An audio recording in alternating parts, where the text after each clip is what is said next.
en esta hora, Dios mío, por este lugar, por este momento, por permitirnos estar aquí en esta clase, Dios, de Hechos de los Apóstoles. Te pido de manera especial que bendigas a cada una de mis hermanas que están aquí, que coloques sabiduría, entendimiento, inteligencia retentiva, Dios, para poder almacenar todo el conocimiento que damos a través de estas clases, Dios, en el nombre poderoso de Jesucristo. Quita todo obstáculo, toda piedra de tropiezo, toda distracción y todo aquello, Dios, que quiera robarse nuestra atención en esta hora de la tarde. En el nombre de Jesucristo te lo pedimos. Amén y amén. Bueno, estamos en el libro de Hechos de los Apóstoles. Voy a iniciar principalmente hablando del origen y la juventud de Pablo, dónde nació, qué hizo, qué estudió, por qué Dios lo llamó a él y no a Pedro, por qué Dios lo escogió a él y no al apóstol Juan. Saulo nació en Tarso de Sicilia, centro de la cultura y del saber griego. En Hechos capítulo 21 aparece eso, verso 39, en una familia de la tribu de Benjamín. En Romanos 11 confirma eso. Cuando el mártir Esteban, en el año 35 de la era cristiana, muere, él era quien estaba organizando las revueltas para perseguir a los cristianos de procedencia judía, porque a ellos no les interesaba que los gentiles fueran cristianos, que los griegos fueran cristianos, sino más bien que su pueblo judío no se convirtiera al cristianismo. Entonces la persecución inició contra los judíos, contra precisamente los mismos de su pueblo. A ellos no les interesaban otras culturas, sino únicamente su pueblo. Él estaba consintiendo en cuanto a que se tomaran presos a los cristianos, a los judíos cristianos, y se llevaran presos, y algunos de ellos golpeaban, asesinaban, maltrataban, etcétera, etcétera, no importando si eran mujeres, si eran niños, si eran ancianos. Pablo había organizado estas revueltas en el año 35 más o menos, un año o 2 años después de la muerte del Señor Jesús. Era joven, aproximadamente de 30 años, cuando esto se inició, cuando las persecuciones iniciaron. Pablo duró un periodo más o menos de 20 años de ministerio, o sea, predicando el Evangelio. A la edad de 31 años inició su vida, su ministerio de cristianismo, y terminó en el año 50 y tanto, donde le quitaron la vida. Era un joven, es decir, de 30 años. Su familia pertenece a los hebreos según Filipenses capítulo 3, verso 5. Su habla original era de habla aramea, aunque él se había preparado muy bien, hablaba griego, hablaba hebreo, hablaba latín. Pablo, donde iba, pues instalaba conversación con cualquiera, o sea, era un hombre políglota, un hombre preparado al 100% en todos los idiomas que el imperio pues abarcaba en aquellos días. Amén. Era un hombre irreprochable en cuanto a la justicia. Él decía: yo soy fariseo de fariseos, soy un hombre que guardo la ley, exigente de la ley, que busco la manera de agradar a Dios en todo. O sea, prácticamente según la creencia de los judíos, Pablo era irreprensible, o sea, un hombre intachable en cuanto a la ley. Saulo fue circuncidado como todo judío normalmente a los 8 días, según la ley de Levítico capítulo 12, verso 3. Recibió el nombre de Saulo, que quiere decir el deseado, es el mismo nombre de Saúl, del Antiguo Testamento, el rey Saúl. Ese nombre significa deseado, porque Israel había deseado un rey y Dios le dio un rey. O sea, el nombre hebreo, el nombre arameo era Saulo, y el nombre griego era Pablo, o el nombre romano era Pablo, que significa pequeño, porque él, precisamente los nombres están puestos por esa característica, por eso identifica a la persona donde quiera y vaya. Él se decía a sí mismo: yo soy el más pequeño entre los apóstoles. Él se llamaba a sí mismo el abortivo, o sea, un aborto, alguien no deseado, alguien que había hecho tanto daño a la obra de Dios, y al fin y al cabo él se termina llamando a sí mismo un abortivo, un hombre despreciable. O sea, él se despreciaba, él decía: yo le hice tanto daño a la iglesia que no merezco ni siquiera que Dios me llame a su presencia. Y se autotitula él mismo el abortivo. Tremendo, ¿verdad? El hombre fue instruido en la lengua aramea según Hechos capítulo 13, verso 9. y educado en la fiel observancia de la ley y de la tradición de los mayores. Según la costumbre judía, desde los 5 años, todos los niños tenían que aprender a leer la Torá, los primeros 5 libros de la Biblia. Y Pablo, obviamente, siendo un niño judío y además de eso, de una familia adinerada, tenía las capacidades de poder estudiar en los mejores centros culturales de su tiempo. Hablando acá de la cultura judía, o sea, el hombre se pagaba, se administraba los mejores profesores, la mejor educación. Por eso él dice cuando él da su currículo, él dice: yo fui educado a los pies de Gamaliel. O sea, Gamaliel, ¿quién era? Era un judío, un fariseo, un maestro de la ley de la más alta gama. O sea, los que estudiaban con Gamaliel era porque se movían dinero terriblemente en aquellos días. De hecho, Gamaliel hacía parte del concilio de los fariseos y de los saduceos.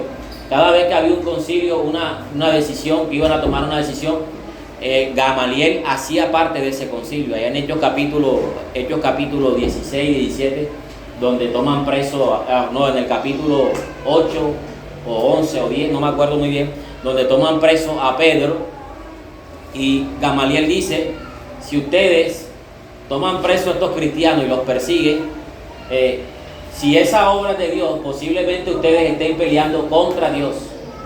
Amén.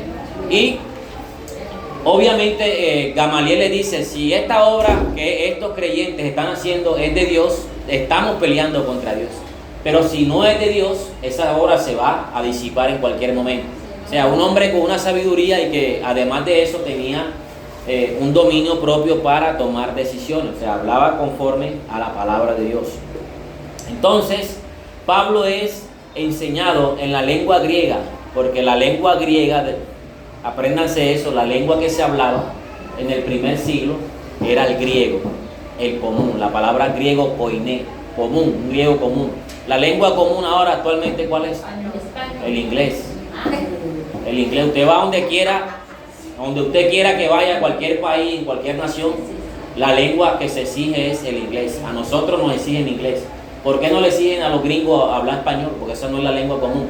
La lengua común es el inglés. ¿Ok? Entonces la lengua común del imperio romano en aquellos días era la lengua griega. Todas las naciones y todos los comerciantes que llegaban a Jerusalén, que llegaban al territorio de Israel a comercializar sus productos, tenían que tener el habla griego para poder conversar y hacer los negocios.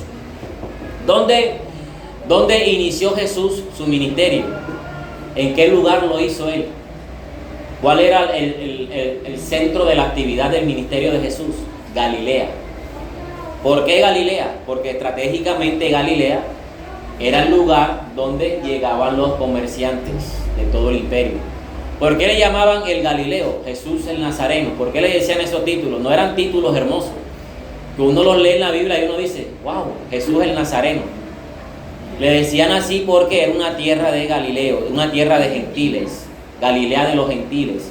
Quiere decir una tierra de pecadores, de malhechores. Cada vez que lo llamaban cada vez que le decían algo era: tú te juntas con publicanos y pecadores. ¿Dónde estaban ellos? En Galilea, que era el territorio más poblado por los gentiles comerciantes. Jesús establece su ministerio en Galilea para poder que su evangelio se extienda no solamente a los judíos, sino también a hacer milagros entre los gentiles. El centurión romano recibió un milagro, la mujer sirofenicia recibió un milagro, y así sucesivamente. ¿Cuántas personas que no pertenecían al pueblo de Israel fueron sanadas en Galilea? Muchas, porque Jesús tenía una sabiduría también para ejercer su ministerio. Entonces Pablo, el Espíritu Santo escoge a Pablo, no porque él se llamara Saulo o Pablo, sino porque tenía las capacidades únicas para ir a cualquier pueblo, a hablar cualquier idioma, enfrentarse a los judíos. Tenía la capacidad de enfrentarse a los fariseos, a los saduceos. Tenía la capacidad de hablar contra los filósofos de la época, en Atenas, en Corintio, en todos estos lugares donde la sabiduría era la exponencia principal. Allá no se podía hablar de otros temas, sino de una manera elocuente para poder llegarle a los filósofos, a los atenienses y todas estas personas. Entonces, Pablo, a los 15 años, fue enviado a Jerusalén para formarse a fondo en el conocimiento de las Escrituras y de las tradiciones, métodos rabínicos. Según algunos padres, Pablo habría nuevamente establecido en Jerusalén cuando era aún muy niño, y allí fue discipulado por Gamaliel, Hechos capítulo 22, verso 3. Gamaliel era un hombre pacífico, piadoso y abierto, que no sentía hostilidad a la cultura griega. El hombre no rechazaba ningún tipo de pensamiento. De hecho, él te escuchaba y meditaba lo que tú decías, pero el hombre era un hombre muy centrado. Amén. Bajo su dirección, Pablo aprendió a fondo el Antiguo Testamento, los métodos exegéticos de los rabinos, y se convirtió en adicto entusiasta de los fariseos, celador extremadamente de las tradiciones de los padres. Acuérdense que en los tiempos de Jesús había un arte que se llamaba la tradición de los ancianos, o la costumbre de los ancianos, que era totalmente diferente a la ley de Dios. Por eso cuando Jesús habla muchas veces en un término, él dice, oíste que fue dicho, mas yo os digo. Esa palabra oíste que fue dicho está haciendo alusión a las costumbres, a las tradiciones de los ancianos, porque ellos tenían demasiadas costumbres que no tenían nada que ver con la Biblia. Y Jesús le decía, ustedes a veces invalidan la ley por las costumbres, o sea, invalidaban la ley de Dios para practicar más las costumbres que la misma ley del Señor. Entonces Jesús le decía, oíste que fue dicho, mas yo os digo. O sea, lo que va a decir Jesús es lo que verdaderamente tiene que hacerse. Para comer, para agarrar algo, se lava las manos. Para hacer cualquier cosa, se lava las manos. Y Jesús le dice, pero eso es simplemente una costumbre de los ancianos. ¿Por qué no se le dice nada a David cuando entró al templo, tomó los panes de la propiciación y se los comió? Y ellos se quedaron callados inmediatamente. Porque Jesús estaba discutiendo precisamente por estas costumbres. Pablo tenía un conocimiento también de todas estas cosas. Por eso ni Pedro, ni Juan, ni ningún otro apóstol, ni discípulo del Señor podía tener la capacidad y el conocimiento que Pablo tenía para poder ser un misionero de verdad. Entonces, imagínense un misionero de esta grandeza comparado con los de hoy en día. Ni siquiera saben qué es, cuántas religiones hay, cuántas sectas religiosas hay. Si un pentecostal, un testigo de Jehová se le aparece, lo vuelve nada, porque no saben ni siquiera a dónde están parados. Pablo sabía, tenía dominio de todas estas cosas. ¿Qué hacía Pablo cuando iba a una ciudad? Llegaba antes a la ciudad, antes de predicar, Pablo caminaba, observaba, revisaba las creencias, miraba qué le gustaba a las personas, cómo hacían. Por eso él decía los términos, yo me hice judío para ganarme a los judíos, me hice griego. No es que él practicaba los pecados de ellos, sino que se introducía en las costumbres de ellos, miraba por dónde poder entrar. A los atenienses le dijo, ustedes tienen un templo y yo he visto que en su templo hay un Dios que dice, al Dios no conocido.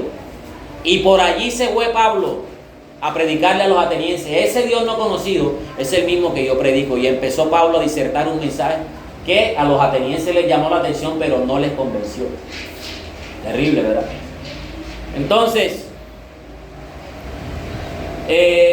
a su educación rabínica no solo se le deben muchas ideas religiosas y el conocimiento a fondo del Antiguo Testamento, sino también su dialéctica y métodos de exegética. Pablo, dentro de su conocimiento, también adquirió conocimiento filosófico. Hay mucha filosofía de los griegos en las cartas de Pablo. No se perciben a simple vista, pero más adelante ustedes se darán cuenta que muchas de las ideas de los filósofos, Pablo las coloca en las cartas de una manera más limpia, o sea, que las personas pudieran comprender lo que él escribía en sus cartas. ¿Ok? Entonces Pablo tenía un método muy impresionante de interpretación bíblica, de tomar textos del Antiguo Testamento y traerlos al Nuevo Testamento para que las personas que leían estos textos bíblicos pues pudieran comprender el conocimiento que él estaba impartiendo. ¿Ok? Como los rabinos interpretaban los hechos y objetos mencionados en el Antiguo Testamento con símbolos de la ley, así Pablo explica los sucesos de la historia de la salvación como símbolos de la economía cristiana de la salvación. Por ejemplo, Sara como tipo del Nuevo Testamento y Agar como tipo del Antiguo Testamento. En Gálatas él les manda una alegoría y en esa alegoría él dice que Sara hace representación a los creyentes del Nuevo Testamento y Agar hace representación a los creyentes del Antiguo Testamento, es decir, a los judíos. Todas esas alegorías y todos esos símbolos que Pablo utiliza eran comprensibles para la época. Y estoy seguro que si nosotros leemos muchas de esas cosas así, no vamos a entender. Tenemos que ir a un diccionario bíblico, a un comentario bíblico, a una investigación más exhaustiva de lo que Pablo quiso decir. Pero para la época, como Pablo lo decía, esas personas tenían dominio de todos esos temas. ¿Ok? Pablo veía el conjunto del Antiguo Testamento, la preparación y la figura de la revelación de la salvación traída en Cristo. ¿Quién más como Pablo para explicar los temas de la salvación, los temas de cristología, de soteriología, doctrina del pecado, todas estas cosas? La carta de los Romanos, por ejemplo, tiene un sinnúmero de enseñanzas que han aportado al crecimiento de la iglesia, porque la carta de los Romanos es la carta teológica más pesada que hay. O sea, en esa carta se explican y se enseñan muchos temas profundos de las Escrituras. ¿Ok? Entonces Pablo tiene una idea, o Pablo plasma una idea en sus cartas, de manera que podamos comprender desde el Antiguo Testamento hasta el Nuevo Testamento que Cristo es el Señor. Porque ese era el tema de conversación en el Nuevo Testamento, en el principio. El tema de conversación era si Cristo era o no el Mesías. Si Cristo es o no el Mesías. ¿Cuántas personas actualmente niegan a Cristo como Mesías? Miles, millones. Ha crecido últimamente una doctrina de los judaizantes. Hay judaizantes en las iglesias, aunque uno no lo crea.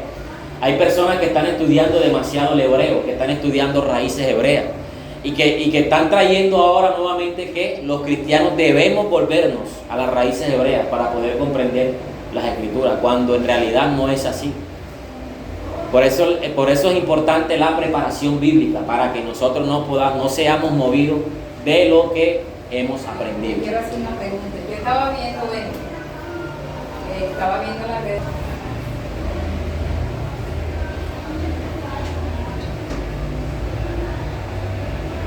Dice, Pablo es un rabino cristiano que posee un espíritu como el de Cristo y se ha librado de la mentalidad de su escuela y de la causática de sus maestros judíos. Según las costumbres judías, Pablo aprendió también un oficio. ¿Ok? Pablo era de profesión fabricante de tiendas. Tenía una empresa fabricante de tiendas. Era un hombre adinerado. No crea que Pablo era cualquier filiquití por ahí, no. Era un hombre adinerado. El hombre trabajó por muchos años fabricante de tiendas. Él decía, yo como perito arquitecto, porque las personas en aquellos días que eran arquitectos pues fabricaban muchas cosas. Y dentro de los negocios de Pablo se encontraba la creación de tiendas movibles, como se les llama, tabernáculos, tiendas que se utilizaban en el desierto, tiendas que se armaban y se desarmaban. ¿Ok? Por ejemplo, en el segundo viaje misionero de Pablo, usted se dará cuenta que cuando Pablo llega a Corintios, porque le toca el segundo viaje, cuando Pablo llega a Corintios, él le toca trabajar en varios días, porque se encuentra en una escasez económica. Pero cuando conoce a Priscila y Aquila, que tenían también la misma labor de fabricar tiendas, de la iglesia de los Filipos le llega una ofrenda. Inmediatamente él deja el oficio, él deja de trabajar por la ofrenda que le llega, por la ayuda económica que los filipenses le mandan. Y de allí continúa su labor de misionero. Entonces, fíjense ustedes todo lo que Pablo hacía, todo lo que Pablo buscaba la manera como predicar el Evangelio del Señor. En Hechos 18:3, lo que significa que él fabricaba tiendas con lonas compradas para ellas, o lo que es más probable, que tejía él mismo la lona en Cilicia era conocida por los cilicios, tela tejida de pelo de cabra, de la que fabricaban tiendas y mantas de viaje. El hombre era tejedor también, el hombre sabía tejer, fabricaba su propia tela, su propia lona. Tremendo, ¿verdad? Durante su actividad apostólica, Pablo ejerció su oficio para ganarse el sustento. Durante su actividad apostólica, a los corintios les dijo: no me den ofrenda, no me manden ofrenda, que yo con mis propias manos me gano el pan, me sudo, busco la manera de sustentarme. ¿Qué problemática había en Corintio para él decirle no me manden plata? No se sabe, pero sí había una problemática que quizás los corintios se estaban quejando por la ayuda económica, o los corintios no querían mandarle dinero. Entonces Pablo en distintas ocasiones le tocaba suplirse él mismo sus necesidades. Entonces fíjense ustedes que la obra del Señor requiere también de la ayuda económica, ¿verdad? No es que los pastores, los predicadores les guste cobrar dinero, no. Lo que pasa es que esas personas están dedicadas 100% a esto, a estudiar, a darle un buen pan a sus ovejas, a darle un buen alimento a sus ovejas. Si un pastor le tocara trabajar, ¿qué sucede? La iglesia sola, no hay quien ore, no hay quien visite, no hay quien vaya a orar porque el pastor está trabajando. Y si en otro caso el pastor llega a las 6 de la tarde a su casa y va a predicar, ¿qué va a predicar el pastor? Va a predicar lo que trabajó allá, porque no se llenó de Dios. Entonces, estas personas no es que sean flojas, no es que sean unos acabarropa, vividores, no, que la obra de Dios se maneja de esta manera. Hay personas que están sacrificadas a esto, hay personas que tienen que estar todo tiempo en esto, leyendo, buscando, defendiendo la doctrina, buscando la manera de que su iglesia crezca en la palabra del Señor. Amén. Por eso Pablo, durante su actividad apostólica, ejercía su trabajo, su labor como arquitecto, como diseñador de tiendas. El hombre vivía en dependencia. Él decía: yo sé vivir en escasez y sé vivir en abundancia. Yo sé lo que es tener dinero y qué no tener dinero. Amén. La personalidad de Pablo tenía cosas tremendas. Pablo es la personalidad más influyente en la historia del cristianismo hasta el día de hoy. La persona más influyente que hay en el Nuevo Testamento se llama Pablo. Pablo trajo a revelación doctrinas que en el primer siglo los apóstoles de Jesús, ni el mismo Jesús habló. Por eso Pablo decía: he aquí os digo un misterio. Y la palabra misterio es algo que no ha salido a la luz, que no ha sido revelado, porque Pablo se le reveló gran parte de las doctrinas que Jesús no alcanzó a enseñar a sus discípulos. La doctrina del rapto de la iglesia es un misterio. He aquí os digo un misterio: no todos dormiremos, pero todos seremos arrebatados en un abrir y cerrar de ojos. Esa palabra misterio es lo que Pablo está diciéndole. Eso me lo reveló el Señor a mí. ¿Cuántos problemas en las iglesias? En la iglesia de Corintio, de Colosenses, de los Efesios, a los que Pablo se les reveló el asunto y la solución de esos problemas. Pablo le dijo a los corintios: manda el Señor, no yo. Pero en algunos textos dice: mando yo y no el Señor, porque era una explicación suya de su propia identidad. Pero cuando él dice el Señor, manda el Señor, es porque Dios le estaba revelando cómo tratar con los asuntos de la iglesia. Amén. Entonces él se perfila como el hombre más influyente, uno de los hombres más influyentes del cristianismo. Desde su conversión en el camino a Damasco, y su vida estuvo siempre dominada por una ardiente devoción a Cristo, quien se convirtió en el motivo, el objeto y el motor de su predicación, que ha marcado la dirección del cristianismo desde entonces. El exterior del apóstol no era impresionante ni atrayente. Era un hombre que no poseía capacidades físicas muy atrayentes, ¿verdad? Tenía problemas en sus ojos. Algunos dicen que tenía problemas en sus piernas, que para caminar pues le costaba, que no podía ver a raíz de la luz que ve en Damasco. Y además de eso, su apariencia física no era muy agradable. Algunos dicen que era calvo, otros dicen que era, no sé, una cantidad de cosas que se dice del apóstol Pablo. Amén. Su presencia era poca cosa y su palabra despreciable. 2 Corintios 10:10. Él mismo alude también a su exigua estatura corporal, un hombre bajito de estatura. Su salud era débil. Pablo sufría una enfermedad que él mismo califica como el aguijón en la carne, una aflicción que lo dolía, que no le permitía servirle a Dios 100%, o sea, en toda su capacidad. Algunos escritos, manuscritos encontrados muestran de las cartas de Pablo, por ejemplo, que el final de todas las cartas siempre hay una letra grande, porque él era el que escribía al final de las cartas la salutación. Por eso decía que escribo de mi propia mano este saludo. O sea, prácticamente quien escribía las cartas era otra persona, pero la salutación la hacía él, porque la letra era más grande. Y eso se debía a que no podía ver bien, o sea, tenía que hacer letras grandes para dar un saludo a las personas. Pablo poseía un temperamento de jefe, un temperamento fuerte, un temperamento chocante. Pablo no trataba con pañitos húmedos a las personas, él decía las cosas con fuerza, tenía una voluntad de hierro, constancia inquebrantable.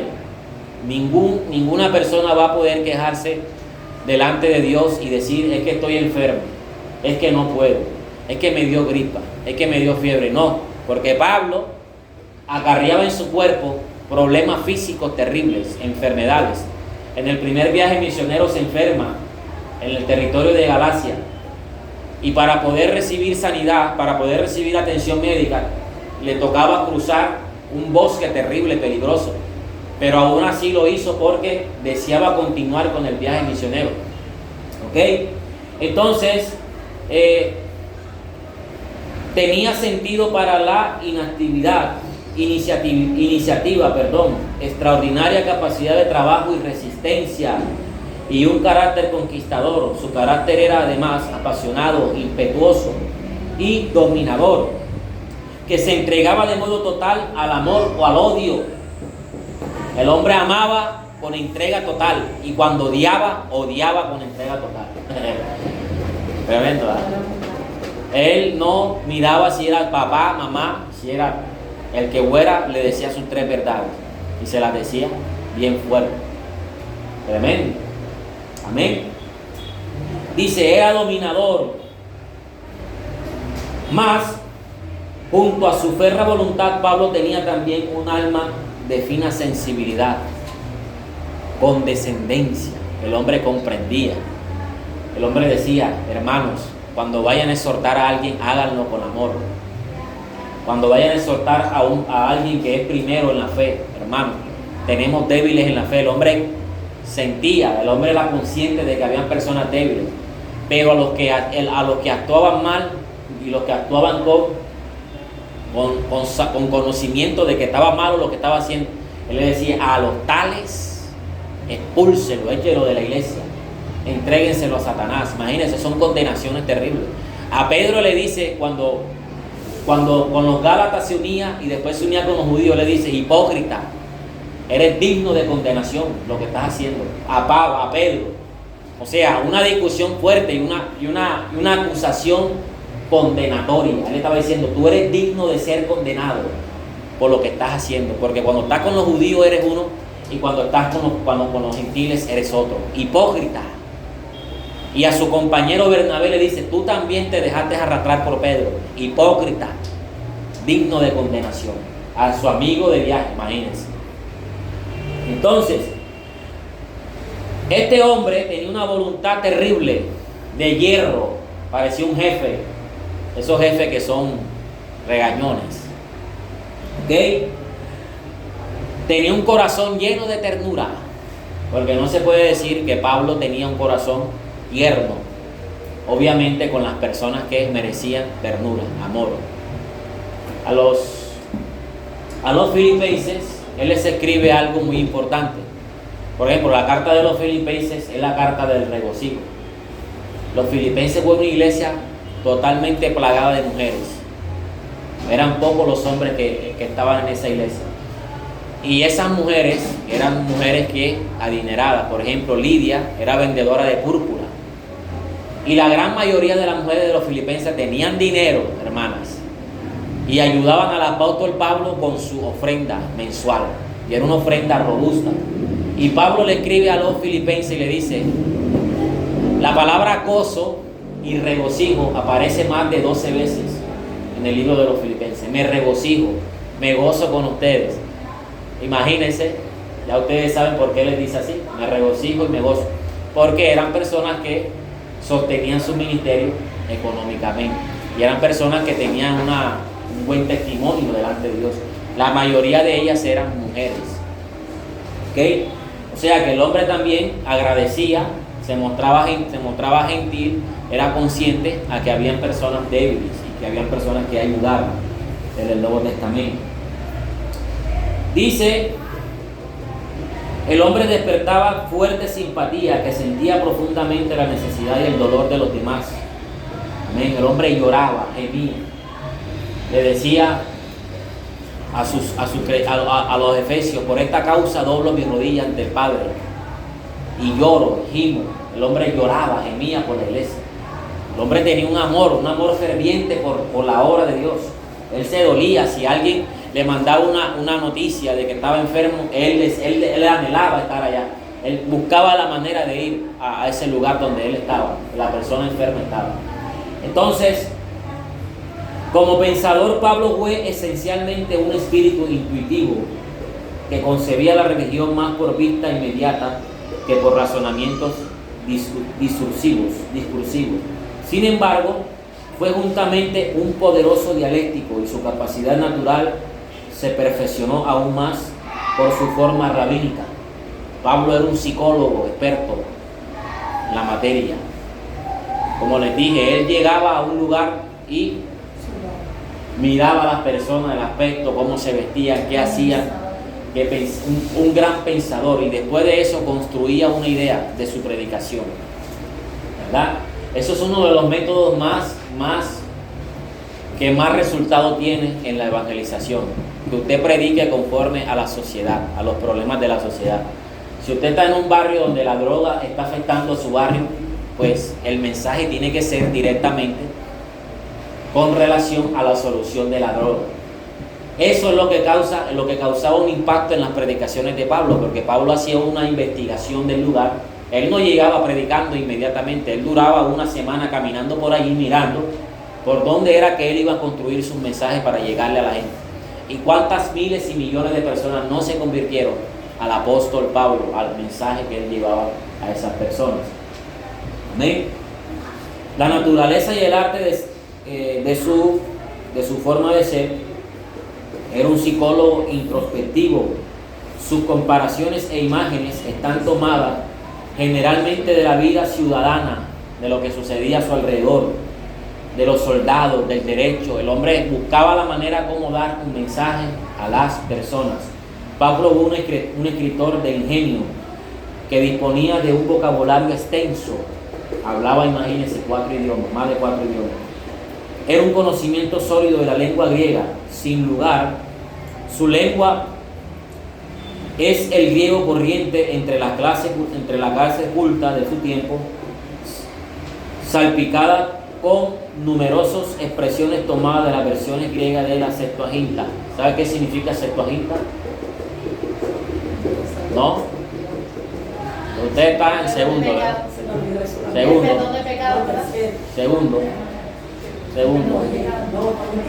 Segundo, ¿verdad? Tercero. Bueno, hay que devolverla como 2 años más. Septuaginta era la Biblia griega. Era la traducción de los manuscritos hebreos al griego. 3 siglos antes de Jesús hubo un rey que quería leer los manuscritos hebreos, pero estaban totalmente en hebreo o en hebreo arameizado. El primero que tradujo del hebreo, el hebreo cananeo, donde ellos vivían en Canaán, al hebreo arameizado cuando fueron cautivados en Babilonia, Esdras toma los libros antiguos, o sea, los libros del hebreo cananeo, y lo traduce a un hebreo arameo, que es el hebreo que ellos vienen hablando de la dispersión, del cautiverio en Babilonia. Cuando ellos entran a la tierra de Babilonia cautivos, ellos hablaban un hebreo, pero ese hebreo se mezcló con el arameo, y cuando lo soltaron, ellos hablaban a hebreo arameizado. O sea, muchas de las cosas originales del hebreo original se desaparecieron o se dañaron, porque esa era la intención de las personas que transportaban a esas personas, las esclavizaban. La idea era borrarles de la mente y del cassette sus costumbres, su religión, su Dios y todo. Pero los judíos pudieron mantenerse aún en tierras de esclavitud. Entonces Esdras traduce el hebreo cananeo al hebreo arameizado, y ese era el hebreo que estaba unos siglos antes que Jesús aparezca. Entonces la Septuaginta, que eran más de 72 escribanos griegos, o griegos no, israelitas, traducen el hebreo arameizado al griego y se construye una Biblia que se le llama la Septuaginta. Esa Septuaginta fue la Biblia que se utilizó durante varios siglos, hasta en los tiempos de Jesús. De hecho, Jesús recita en algunos de los evangelios algunos textos tomados de la Septuaginta. Pablo era un experto en la Septuaginta. Todos los apóstoles tenían un manejo perfecto de esta Biblia, porque era la Biblia del común. Acuérdense la palabra koiné, griego koiné. La Biblia del común, la Biblia, el idioma que todos hablaban. Entonces, Pablo era un experto en la Septuaginta, que era la más común entre los judíos de la diáspora. Diáspora es después del exilio. Su estilo es cuidado. Sus frases se hallan muchas veces sobrecargadas de incisos, y hay ocasiones cuando se presiente más el estilo oral que el cultivo de las escrituras. O sea, un estilo de interpretación de él y no algo tomado 100% de las escrituras del Antiguo Testamento. ¿Okay? No raras veces, por el movimiento y el calor de su idea y sentimientos, alcanza espontáneamente la cumbre de los elocuentes. Pablo también tenía conocimiento de la filosofía griega, y muchos de sus escritos están inspirados en filosofía griega. Por ejemplo, cuando habla del alma, del espíritu y del cuerpo, ese pensamiento tripartito hace parte de los griegos, porque los hebreos, los judíos, hablaban de dos cosas. Ellos decían que el alma y el espíritu es uno y el cuerpo es uno, o sea, que el hombre está dividido en dos cosas: alma y espíritu y cuerpo. En cambio, los griegos decían que el cuerpo era una cosa, el alma era otra cosa y el espíritu otra cosa. Por eso Pablo utiliza el término: todo vuestro ser sea santificado, espíritu, alma y cuerpo. Todas esas cosas que aparecen en la Biblia están en las costumbres que ellos utilizaban en esos días. Entonces, para comprender lo que Pablo dice, hay que ir a estudiar inmediatamente estas costumbres que él utilizaba. ¿De dónde sacó él esas cosas? ¿Y por qué los judíos le rechazaban todas estas cosas? Porque eran tomadas obviamente de todas las culturas que él comprendía. ¿Okay?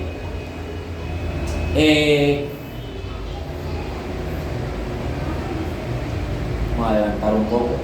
Era un hombre que creaba interés en torno a sí, que atraía a los demás y emanaba amistad. La lista de 27 nombres en Romanos 16, por ejemplo, nos descubre una pequeña parte del círculo de sus amigos más íntimos. Ahí en Romanos 16 están los amigos más íntimos. Él saluda a todos los amigos más íntimos que hay en esa iglesia que él dice. Escribe una carta a un amigo rico para salvar la vida y recomendar a un esclavo al cual ha hecho su hermano en Cristo en la prisión. Hablando de Gallo, es agradecido con los pequeños favores y se interesa por la iglesia en Jerusalén cuando los malos tiempos ponían a los pobres en dificultad. Siempre buscaba la manera de enviar ofrendas a Jerusalén para ayudar a los pobres. Según San Crisóstomo, Pablo ocupó el primer puesto en el cristianismo como teólogo, y no solo en los primeros siglos, sino en la iglesia de todos los tiempos. Y Pablo fue el teólogo más grande que ha existido sobre la tierra. Pablo murió decapitado o tal vez atado a un poste lleno de brea para alumbrar el palacio de Nerón. No se sabe la manera como fue asesinado, si crucificado, decapitado o amarrado en un poste lleno de brea para prenderlo en la noche, que sirviera como vela para alumbrar la ciudad. ¿Ok? En el año 67, ciudades reales relacionadas con la vida de Pablo. Bueno, eso lo vamos a mirar, pero en los viajes misioneros. Vamos a dejar esta parte hasta aquí.